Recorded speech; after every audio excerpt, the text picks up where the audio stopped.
کیو پلاس 1000 درایوی با کیفیت، اوپن لوپ، وارداتی با پک اصلی چین که در توانهای 7.5 و 11 کیلووات تولید میشه و مودهای وکتور و VF رو ساپورت میکنه.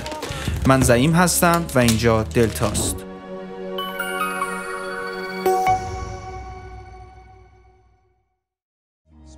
با اینکه سخت افزار کامل و خوبی داره، ابعاد مناسبی داره که باعث میشه تو اندازه پوست تابلوتون خیلی صرفه جویی بشه. اگر بخوایم از لحاظ ابعاد بررسیش بکنیم، تقریباً 14.5 سانت 15 سانت در 25.5 سانت و ارتفاع تقریبی 18 سانت که عمق پوست تابلوتونم کوچیک میکنه. متریال فوق‌العاده زیبایی داره، رنگ خیلی خاصی داره و از لحاظ طراحی ظاهری جای هیچ بحثی نمیذاره. از نظر کیفیت کیپد با کیفیتی داره، دکمه‌های قابل قبولی داره. تنها نقطه ضعفش اینجاست که خبری از LCD نیست و کیپدش نمایشگر سگمنت داره. در کل که میشه امتیاز کاملی به کیپدش داد. یه ولوم هم داره که تو ورژن آسانسوریش کار نمیکنه و کارایی نداره.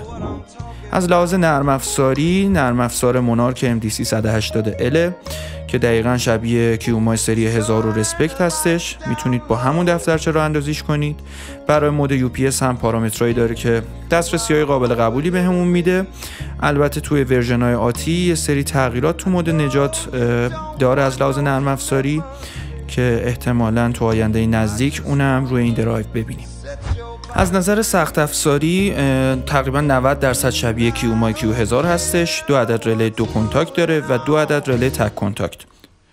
قابلیت UPS رو ساپورت میکنه و خیلی نصب ساده‌ای داره. فقط کافیه که UPS تون رو از AC به DC تبدیل کنید و به درایو حالا طبق نقشه‌ای که توی دفترچه هست متصل کنید.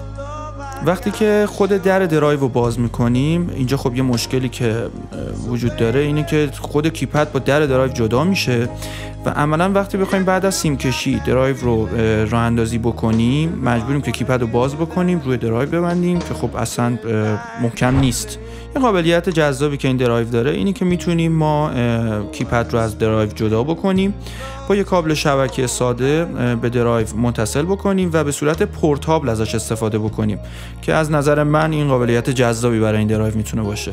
از نظر IGBT این درایو ماسفت نیست و ماژوله و این خودش نقطه عطفیه برای این درایو، به دلیل اینه که میتونید این درایو رو راحت توی شهرهای گرم مثل بندر عباس و اهواز استفاده بکنید و خیالتون راحت باشه از عمل کردش و مطمئن باشید که نتیجه مطلوبی میگیرید.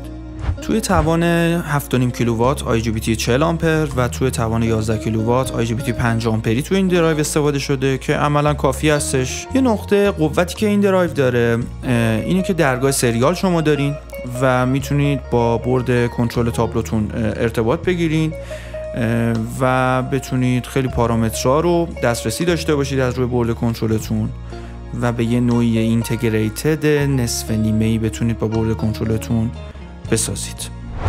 از نظر قیمت قابل قبولی داره. میتونید به عنوان یه درایو وارداتی و های لول تو لیستتون اضافه بکنید. این درایو 1 سال گارانتی داره، 5 سال خدمات پس از فروش داره. البته برای تابلو سازایی که رو تیراژ بالا کار میکنن چون خواب انبار بیشتری دارن این مدت متفاوته. برای استعلام قیمت میتونید از لینک زیر وارد سایت ما بشید، همینطور از طریق شماره تماس‌های ما با تخفیف ویژه ثبت سفارش کنید.